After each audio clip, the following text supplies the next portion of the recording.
प्यारे बच्चों, तो आज के इस लेक्चर के अंदर हमने चैप्टर नंबर 4 नाइन्थ फिजिक्स की जो न्यू बुक आई है ना 2025 की, इसका ये चैप्टर नंबर 4 है टर्निंग इफेक्ट्स ऑफ फोर्स। इस चैप्टर की एक्सरसाइज का सोल्यूशन करना है। अब स्टूडेंट्स यहाँ पे मैं आपको पता है कि प्रीवियस 3 चैप्टर्स जो हैं उनकी एक्सरसाइजेस का कंप्लीट सोल्यूशन करवा चुकी हूँ और मैंने आंसर्स आपको बुक पे लगवाए हैं, क्योंकि मैं इस चीज़ से वाकिफ़ हूँ एज अ टीचर। मुझे पता है कि जितनी आसानी बच्चों को टॉपिक में से क्वेश्चन याद करने में होती है, वो लिखे हुए थोड़े मुश्किल हो जाते हैं। तो मैं आसान वर्डिंग में, हाँ अगर कोई बुक में ना हो तो वो मैं ज़रूर लिखवाऊँगी। यहाँ पे एक क्वेश्चन ऐसा है जिसका आंसर हमें मतलब लिखना पड़ेगा, वो बुक में भी है लेकिन ज़्यादा अच्छी वर्डिंग में नहीं था, तो मैंने उसको खुद अच्छी वर्डिंग में लिखा है। अब स्टूडेंट्स, पहले 4 चैप्टर्स के न्यूमेरिकल्स कम्प्लीटली हो चुके हैं, वो भी मैंने वीडियोस अपलोड कर दी हुई हैं और बायो के इसी चैनल पे आपको तमाम सब्जेक्ट्स के लेक्चर्स मिल रहे हैं, जिसमें हम कर रहे हैं चैप्टर 4 हमने स्टार्ट कर दिया हुआ है। मैथ के चैप्टर 1 से 8 तक तमाम एक्सरसाइजेस का सोल्यूशन हो चुका है कंप्लीट। इस्लामियात की पूरी बुक हो चुकी है, उर्दू की बुक हमने स्टार्ट की हुई है, कोई 4-5 चैप्टर्स रह गए हैं इंशाल्लाह। तो तमाम जो आपका सिलेबस है ना, इसको जल्द से जल्द कवर किया जाएगा ताकि आपके पेपर से पहले होल कोर्स, आपका मुकम्मल कोर्स कंप्लीट हो और आपके लिए बड़ा हेल्पफुल होगा अगर आप सब्सक्राइब कर देंगे और हर नई आने वाली वीडियो का नोटिफिकेशन सबसे पहले आप तक पहुंचेगा। क्योंकि आप 9th के स्टूडेंट्स हैं, आपको तमाम सब्जेक्ट्स के लेक्चर्स चाहिए। तो कुछ स्टूडेंट्स हैं जिन्हें पता है, वो तमाम सब्जेक्ट्स पढ़ रहे हैं, तो जिन्हें नहीं पता उनके लिए मैंने स्टार्ट में ये 1 आध मिनट लगाया, मैंने आप लोगों को गाइड कर दिया है। बाकी ये है कि अब हम अपना मेन टॉपिक आज का स्टार्ट कर लेते हैं। आज हमने करने हैं शॉर्ट क्वेश्चंस। तो स्टूडेंट्स, पहला जो शॉर्ट क्वेश्चन देखें 4.1, यहाँ पे मैं बुक को थोड़ा सा सेट कर लूँ, आपको क्लियर नज़र आ रहा होगा। पहला शॉर्ट क्वेश्चन ये है 4.1, define like and unlike parallel forces. Like parallel और अनलाइक दोनों पैरेलल फोर्सेस हैं, लेकिन एक लाइक है, एक अनलाइक पैरेलल फोर्सेस है। ये पूछा गया है शॉर्ट क्वेश्चन में, तो आपने आ जाना है पेज नंबर 81 पर। मैं भी ओपन करती हूँ, आप भी अपनी बुक्स पे ओपन करके इसका आंसर लगा लें। फ्रेंड्स, मैंने यहाँ पे पेज नंबर 81 ओपन कर लिया है। यहाँ से यहाँ तक आपने इस पहले शॉर्ट क्वेश्चन का आंसर करना है। If the parallel forces are acting in the same direction. जब पैरेलल फोर्सेस, पैरेलल क्या होता है, ये देखें, ये दो फोर्सेस हैं F1 और ये F2, दोनों ये क्या है, पैरेलल हैं। अगर अब आपको नज़र आ रहा होगा, परपेंडिकुलर की बात की जाए, एक फोर्स ऐसे एक ऐसी होती है, लेकिन पैरेलल में दोनों सेम डायरेक्शन में होती हैं। अब यहाँ पे F1 और F2 दोनों क्या हैं, पैरेलल हैं, डायरेक्शन भी सेम है। तो जब डायरेक्शन सेम हो उसको क्या कहते हैं, लाइक पैरेलल फोर्सेस कहते हैं। अब हम बात करते हैं अनलाइक पैरेलल फोर्सेस की। F2 आप इस तरह ले लें, F1 या F3 ले लें, या F2 और F3 ले लें। दो फोर्सेस हैं तो पैरेलल एक दूसरे के, लेकिन ये ऊपर की तरफ है, ये नीचे की तरफ है। डायरेक्शन चेंज हो, अगर डायरेक्शन सेम हो तो फिर क्या होती है, लाइक पैरेलल फोर्सेस। डायरेक्शन एक की अपवर्ड एक की डाउनवर्ड हो, डायरेक्शन सेम ना हो तो फिर वो अनलाइक पैरेलल फोर्सेस होती हैं। If their direction are opposite to one another, यानी कि एक की डायरेक्शन अपवर्ड एक की डायरेक्शन डाउनवर्ड, दोनों की डायरेक्शन अगर दो फोर्सेज हैं तो ऑपोजिट हो, तो फिर उसको क्या कहते हैं, अनलाइक पैरेलल फोर्सेस कहते हैं। अब यहाँ पे वो एग्जांपल में बता रहा है कि F1 F2 F3 जो हैं, आप देख सकते हैं कि ये सेम डायरेक्शन में दोनों फोर्सेज F1 और F2 सेम डायरेक्शन में लाइक पैरेलल फोर्सेज हैं, जबकि F1 और F3 अनलाइक है, और F2 और F3 भी अनलाइक फोर्सेज हैं क्योंकि इनकी डायरेक्शन ऑपोजिट है। सेम डायरेक्शन में लाइक पैरेलल फोर्सेज होती हैं, ऑपोजिट डायरेक्शन में अनलाइक पैरेलल फोर्सेज होती हैं। तो पहले शॉर्ट क्वेश्चन का आंसर यहाँ से यहाँ तक आपने करना है।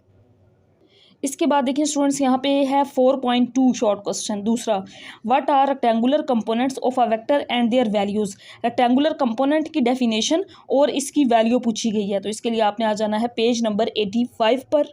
स्टूडेंट्स, पेज 85 पर आपने पहले रेक्टेंगुलर कंपोनेंट की डेफिनेशन करनी है, यहाँ से लेकर यहाँ तक। इस दूसरे शॉर्ट क्वेश्चन का आंसर आप यहाँ से यहाँ तक करेंगे। ये टॉपिक भी वेरी इंपॉर्टेंट है, ये वाला टॉपिक है रेजोल्यूशन ऑफ वेक्टर्स। ये लोगों के लिए वेरी इस चैप्टर में से इंपॉर्टेंट टॉपिक है जो आपने अच्छी तरह प्रिपेयर करना है। इसमें फोर्स को दो कंपोनेंट्स में रिजोल्व किया जाता है। पहले तो हम रेक्टेंगुलर कंपोनेंट की डेफिनेशन देखते हैं, क्या करनी है आपने। When a force is resolve into its component which are perpendicular to each other. जब फोर्स को इसके दो कंपोनेंट्स में रिजोल्व किया जाता है जो एक दूसरे के साथ 90 डिग्री यानी कि परपेंडिकुलर होती है, एंगल बना रहे होते हैं। जैसे यहाँ पे एक फोर्स है, इसको इसके दो कंपोनेंट्स, एक ये हॉरिजॉन्टल और एक वर्टिकल, दो कंपोनेंट्स में रिजोल्व किया। हॉरिजॉन्टल कंपोनेंट Fx होता है, वर्टिकल कंपोनेंट Fy होता है। तो यहाँ पे इनके दरमियान बनने वाला ये जो एंगल लिया हुआ है ना एंटी क्लॉकवाइज, ये क्या कहलाता है, थीटा कहलाता है। These are called its perpendicular और रेक्टेंगुलर कंपोनेंट्स। इनको परपेंडिकुलर कंपोनेंट्स भी कहते हैं। ये देखें एफ एक्स और एफ वाई दोनों क्या हैं, एक दूसरे के साथ राइट एंगल पर हैं, परपेंडिकुलर है, 90 के एंगल बना रहे हैं। इनको रेक्टेंगुलर कंपोनेंट्स भी कहते हैं या फिर परपेंडिकुलर कंपोनेंट्स, या इनका एक और नाम होता है कार्टेशियन कंपोनेंट, लेकिन आपकी बुक में वो यूज़ नहीं किया गया। तो परपेंडिकुलर या फिर रेक्टेंगुलर कंपोनेंट कहते हैं जब हम फोर्स को परपेंडिकुलरली इसके दो कंपोनेंट्स में रिजोल्व करते हैं। अब इन दो कंपोनेंट्स की वैल्यू भी पूछी गई थी। आपने इस तरह से लिखना है, हॉरिजॉन्टल कंपोनेंट ये जो एफ एक्स होगा ये एफ कोस थीटा होगा, वर्टिकल कंपोनेंट ये जो एफ वाई है इसकी वैल्यू एफ साइन थीटा होगी। ये आती कैसे है टॉपिक में डिटेल से मैंने सारी चीज़ें करवाई हुई हैं, बट यहाँ पे भी आपको बता देती हूँ। देखिए यहाँ से मैं अगर कोस थीटा निकालूँ, कोस क्या होता है, कोस आपको पता होना चाहिए बेस ओवर हाइपोटेन्यूज होता है, ठीक है। अब यहाँ पे देखें बेस क्या है, एफ एक्स है, ये हाइपोटेन्यूज है ना, एफ है, और यहाँ पे कोस थीटा, क्रॉस मल्टीप्लाई कर दें, एफ एक्स किसके इक्वल आ जाएगा, एफ कोस थीटा। आप इस तरह से भी हॉरिजॉन्टल कंपोनेंट निकाल सकते हैं। वर्टिकल कंपोनेंट के लिए आपने साइन थीटा ले लेना है। साइन क्या होता है, परपेंडिकुलर ओवर हाइपोटेन्यूज। अब इसमें देखा परपेंडिकुलर एफ वाई है तो यहाँ पे आ जाएगा एफ वाई, और हाइपोटेन्यूज तो यहाँ पे भी एफ है और यहाँ पे साइन थीटा। अगर हम क्रॉस मल्टीप्लाई कर दें तो एफ वाई किसके इक्वल आ जाता है, एफ साइन थीटा। तो इस तरह आप निकाल लें, या फिर सिंपल इस तरह लिखें, horizontal component F x F cos theta, vertical component F y F sine theta. ये दो कंपोनेंट्स इनकी वैल्यूज़ पूछी गई थी। तो पूछी बेसिकली यही गई हैं, दो आपने वैल्यूज़ बतानी है, F x F cos theta और F y F sine theta. यहाँ से यहाँ तक करें, उसके बाद सिर्फ ये दो कंपोनेंट्स ये साथ लिख दें कि ये हॉरिजॉन्टल कंपोनेंट है एक्स एक्सिस के अनुरूप, वर्टिकल होता है जो वाई एक्सिस के अनुरूप होता है, ये साइन थीटा में, ये कोस थीटा में। और इसके बाद स्टूडेंट्स हमारे पास तीसरा शॉर्ट क्वेश्चन ये है, what is the line of action of a force. अब सिर्फ इसकी डेफिनेशन पूछी गई है। पेज नंबर 82 आपने ओपन कर लेना है। तो स्टूडेंट्स पेज नंबर 82 पर यहाँ से लेकर यहाँ तक आपने सिर्फ डेफिनेशन करनी है। The line along which the force acts is called the line of action of the force. जिस डायरेक्शन में फोर्स लग रही होती है उसी डायरेक्शन में एक लाइन होती है जिसको हम कहते हैं line of action of force. Basically ये एक इमेजिनरी लाइन होती है, इमेजिनरी स्ट्रेट लाइन भी इसको कहते हैं, जो फोर्स की डायरेक्शन में ही लग रही होती है, ये line of action of force होती है। टॉर्क दो चीज़ों से बनता है ना, एक line of action of force और दूसरा मोमेंट आर्म, तो ये line of action of force होती है। यहाँ से यहाँ तक आपने इसका आंसर करना है पेज नंबर 82 पर। और इसके बाद जो चौथा शॉर्ट क्वेश्चन है ये है define movement of force. Movement of force की डेफिनेशन, एक तो ये पार्ट है क्वेश्चन का, इसमें डिफाइन करें। दूसरा ये कहा गया है कि टॉर्क, जो टॉर्क है ये आर एफ साइन थीटा के इक्वल होता है। अब इसमें कोज वाला कंपोनेंट नहीं आता, ये टॉर्क में उसके इफेक्ट को कैंसिल कर देता है। Where theta is the angle between r and F. हमेशा याद रखिएगा टॉर्क में साइन आता है, कोज नहीं आता। अब इसको प्रूव करना है और साथ ये डेफिनेशन बतानी है। इसके लिए आपने आ जाना है पेज नंबर 83 पर। तो मूवमेंट ऑफ फोर्स की डेफिनेशन सबसे पहले इस चौथे में आपने यहाँ से यहाँ तक करनी है। मूवमेंट ऑफ अ फोर्स, इसको टॉर्क भी कहते हैं। बेसिकली मूवमेंट ऑफ फोर्स और टॉर्क सेम चीज़ें हैं। यहाँ पर भी मैंने ऊपर भी लिखा है, मूवमेंट ऑफ फोर्स ही टॉर्क होता है। Movement of a force or torque is defined as product of force and the movement arm. Product of force and movement arm ये क्या कहलाता है, टॉर्क कहलाता है। Torque is equal to F multiply L होता है। अब आगे आप एल को डी कह सकते हैं, आर कह सकते हैं, लेकिन यहाँ तक आपने करनी है पहले डेफिनेशन। अब इसमें उसने ये भी कहा था कि प्रूव करें कि torque R F sine theta के इक्वल होता है। ये वाली डायग्राम आपने बनानी है।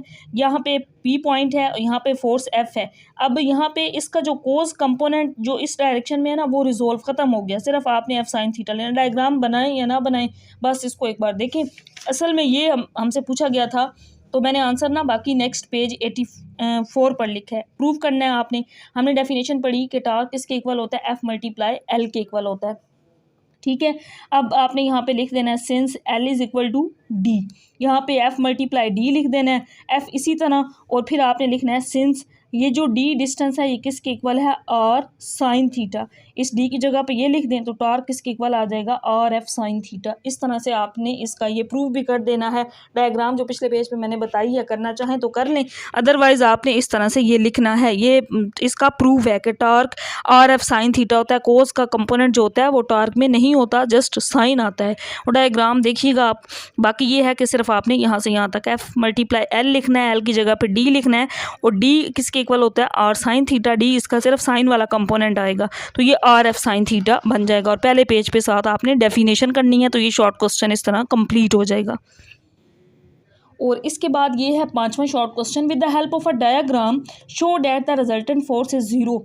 डायग्राम बनाएं और ये बताएं कि रिजल्टेंट फोर्स जीरो है but the resultant torque is not zero. तो बेसिकली वो कंडीशन पूछ रहा है कि डायग्राम आप बना के ये साबित करें कि किस कंडीशन पे फोर्स जीरो होती है और टॉर्क जीरो नहीं होता। स्टूडेंट्स आपने पेज नंबर 92 ओपन करना है। इस पे आपने आंसर सिर्फ ये डायग्राम नहीं करनी, ये मैं बताती हूँ क्यों नहीं करनी, इसमें भी मैं आपको बताऊंगी। सिर्फ आपने ये डायग्राम करनी है। ये देखें, एक पॉइंट ए है जिससे फोर्स F1 निकल रही है, एक पॉइंट बी है जिससे फोर्स F2 निकल रही है। ठीक है, देखें दोनों फोर्सेस क्या हैं, पैरेलल हैं एक दूसरे के, तो नेट फोर्स क्या है, जीरो। अब नेट टार्क वो कहता है क्वेश्चन में कि नॉट इक्वल टू जीरो है। क्यों नॉट इक्वल टू जीरो है?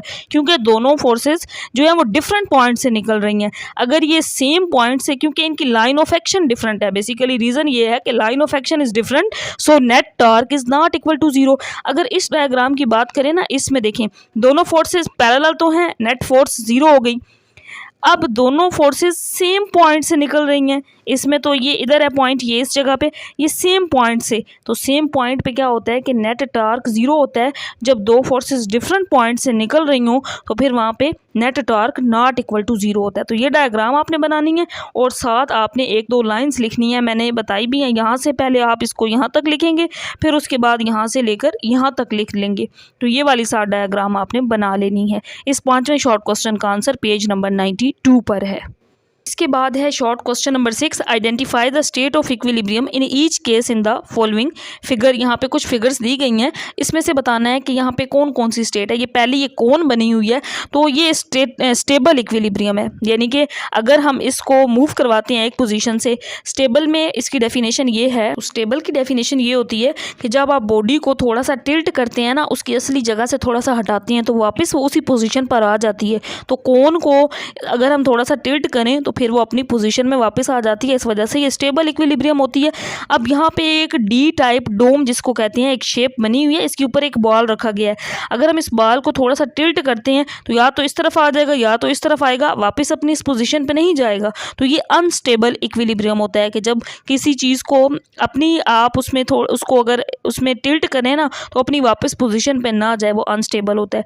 अब यहाँ पे ये एक सिलेंडर बना हुआ है, हॉरिजॉन्टल सिलेंडर, हमेशा याद रखिएगा, न्यूट्रल स्टेबल, ये न्यूट्रल इक्विलिब्रियम होता है। मैं बुक पे भी दिखाती हूँ, यहाँ पे उन्होंने मेंशन भी किया हुआ है। 5 पे ये लाइन देखें, a cylinder resting on a horizontal surface. यहाँ पे एक सिलेंडर बनाया गया है जो हॉरिजॉन्टल सरफेस पे shows the neutral equilibrium. Horizontal cylinder जब भी होगा तो वो न्यूट्रल इक्विलिब्रियम में होगा। क्वेश्चन के अंदर भी 3 डायग्राम्स थी, हमने बताना था पहली स्टेबल इक्विलिब्रियम है, दूसरी अनस्टेबल इक्विलिब्रियम और तीसरी सिलेंडर जो है ये न्यूट्रल इक्विलिब्रियम है। इसके बाद हम शॉर्ट क्वेश्चन नंबर 7 करते हैं। 4.7, give an example of the body which is moving yet in equilibrium. ऐसी बॉडी की एग्जांपल दें जो मूव भी कर रही है और इक्विलिब्रियम में भी हो। इसका आंसर स्टूडेंट्स बुक पे था, लेकिन मैंने आसान वर्डिंग में लिखा है। यहाँ पे देखें 4.7 का आंसर, पेज मैंने 100 पे, मुझे यहाँ थोड़ी सी स्पेस नज़र आई, इस वजह से मैंने यहाँ पे लिख दिया, a car moving at a constant velocity. Constant velocity का मतलब वेलोसिटी चेंज नहीं हो रही। अगर एक कार जो है वो कांस्टेंट वेलोसिटी से मूव कर रही हो ऑन अ स्ट्रेट रोड, किसी भी स्ट्रेट रोड पर, इज इन डायनामिक इक्विलिब्रियम, तो वो डायनामिक इक्विलिब्रियम में होगी as the net force acting on it's zero, जबकि उस पर नेट फोर्स क्या होगी, जीरो होगी। अब यहाँ पे देखें कोई भी चीज़ इक्विलिब्रियम में कब होती है कि जब उसमें एक्सेलरेशन ना हो, नो एक्सेलरेशन हो ना। तो हमने डेफिनेशन पढ़ी है, body is said to be in equilibrium if it has no acceleration. तो अगर एक कार कांस्टेंट वेलोसिटी से मूव कर रही है, यानी कि वेलोसिटी में कोई चेंज नहीं आ रहा, तो एक्सेलरेशन जीरो होता है। ये कंडीशन आपने पहले भी पढ़ी हुई है कि जब वेलोसिटी में कोई चेंज ना आए तो वहाँ पे एक्सेलरेशन जीरो होता है। तो जब एक कार कांस्टेंट वेलोसिटी से मूव कर रही है, मतलब उसकी वेलोसिटी चेंज नहीं हो रही, तो वहाँ पे एक्सेलरेशन जीरो है। एक्सेलरेशन जीरो है तो इट मीन्स वो इक्विलिब्रियम में है। तो ये आपने इसकी एग्जाम्पल कर लेनी है जो मैंने यहाँ पे लिखी है पेज 100 पे। ये 4.7 जो शॉर्ट क्वेश्चन था, इसका आंसर सिर्फ ये 2 लाइन्स हैं, बड़ी आसान सी ये आपने करनी है। इसके अलावा आप इसको जिस तरह मैंने बताया अपनी वर्डिंग में भी लिख सकते हैं। और इसके बाद जो नेक्स्ट है 8वां ये short question, define centre of mass and centre of gravity of a body. Centre of मास की डेफिनेशन और सेंटर ऑफ ग्रेविटी की डेफिनेशन पूछी गई है। ये भी पेज नंबर 100 पर है।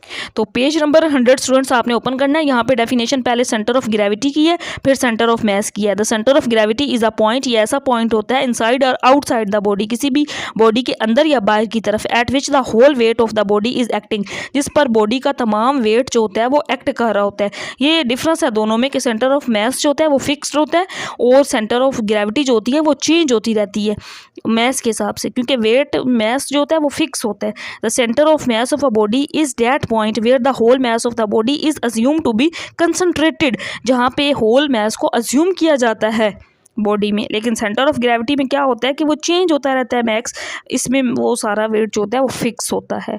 तो ये आपने इसमें डिफरेंस 8वें का 4.8 का यहाँ से यहाँ तक करना है पेज नंबर 100 पे।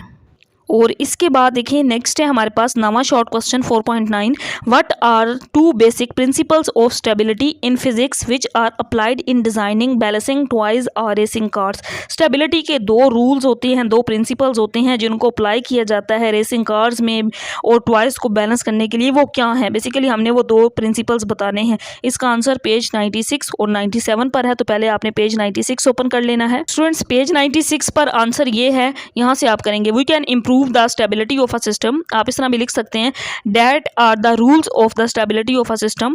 क्या करते हैं हम? Lowering the centre of gravity, centre of gravity को हम लो करते हैं, और by widening the base increase the base area.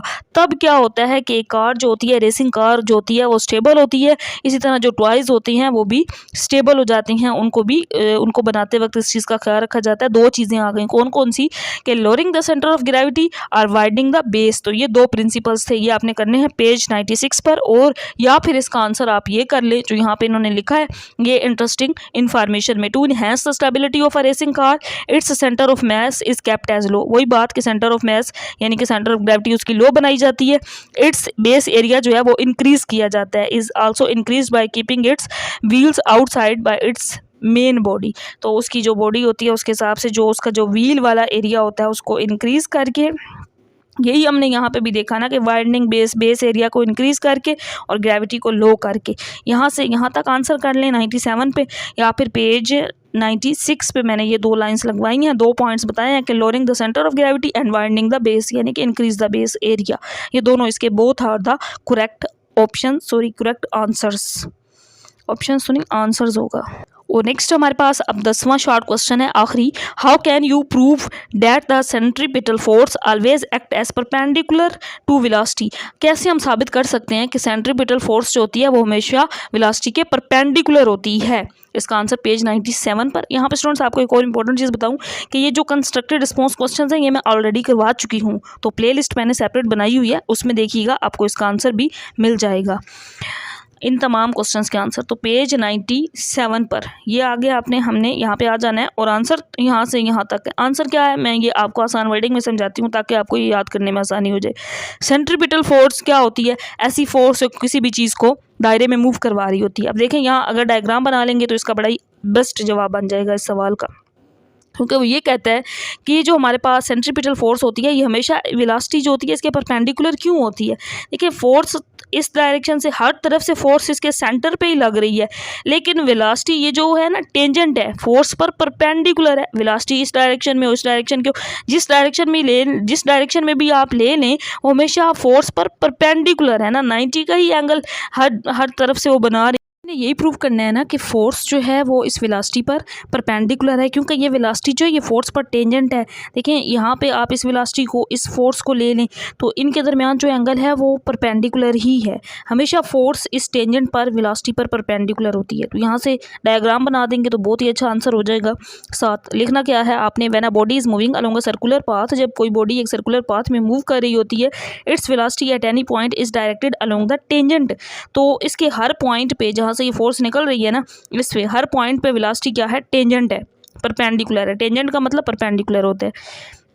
The direction, अब ये फ्रॉम फिगर शोज डैट, ये लाइन काट दें, the direction of tangent at each point on a circle is different, therefore the velocity of an object moving with uniform speed. Her point पे इसकी velocity different होगी क्योंकि uniform speed से move कर रहा है, क्योंकि वो चेंज होती रहती है uniform speed. The velocity of an object moving with uniform speed in a circle is changing constantly. यहाँ पे इस तरह चेंज होती जाएगी लेकिन हमेशा फोर्स के टेंजेंट पर ही होगी, परपेंडिकुलर होगी। Hence a force perpendicular to the direction of motion is always required to keep the object moving with uniform speed in a circular path. क्योंकि सेंट्रीपिटल फोर्स यही होती है ना, हमेशा ये क्या करेगी, इस पर जो वेलोसिटी लग रही होगी ना, फोर्स इसको सर्कुलर पाथ में मूव करने पर मजबूर करेगी कि ये एक सर्कल ही बनाए, एक सर्कुलर पाथ के अंदर ही मूव करे। और ये वेलोसिटी हमेशा फोर्स एक दूसरे पर परपेंडिकुलर होंगी क्योंकि वेलोसिटी टेंजेंट है फोर्स पर। तो ये इसका आंसर आपने कर लेना है। यहाँ से यहाँ तक ये पैराग्राफ और डायग्राम ज़रूर बना देनी है। अब यहाँ पे स्टूडेंट्स हमारा चैप्टर नंबर 4 इसकी एक्सरसाइज के मैंने शॉर्ट क्वेश्चंस करवा दिए हैं। चैनल को सब्सक्राइब और वीडियो को लाइक ज़रूर कर दीजिएगा ताकि मज़ीद इस तरह की मैं इन्फॉर्मेटिव वीडियोस आप लोगों के लिए बनाती रहूँ। और एक कंस्ट्रक्टिव रिस्पॉन्स क्वेश्चंस वो मैं ऑलरेडी इसके करवा चुकी हूँ, प्लेलिस्ट में देखिएगा मिल जाएंगे। और पहले 4 चैप्टर्स के न्यूमेरिकल्स भी करवा दिए हैं, वो भी आपको मिल जाएंगे, उनका सोल्यूशन भी कम्प्लीटली मिल जाएगा आपको PDF फॉर्म में। अगर आप लोग लेना चाहते हैं तो पहले चैप्टर के न्यूमेरिकल्स में मैंने कॉन्टैक्ट नंबर मैंशन किया हुआ है, वो देखिएगा आपको मिल जाएगा। फिर मैं आपको इस तमाम यानी कि जो मैंने सोल्व किया है ना खुद handwritten notes PDF form में दे दूंगी, आप लोगों के साथ शेयर कर दूंगी। तो स्टूडेंट्स बाकी तमाम सब्जेक्ट्स के लेक्चर्स अवेलेबल हैं, उनसे भी फ़ायदा उठा सकते हैं। मिलते हैं जल्दी एक नई वीडियो के साथ, तब तक के लिए अपना ख्याल रखिएगा। अल्लाह हाफिज़।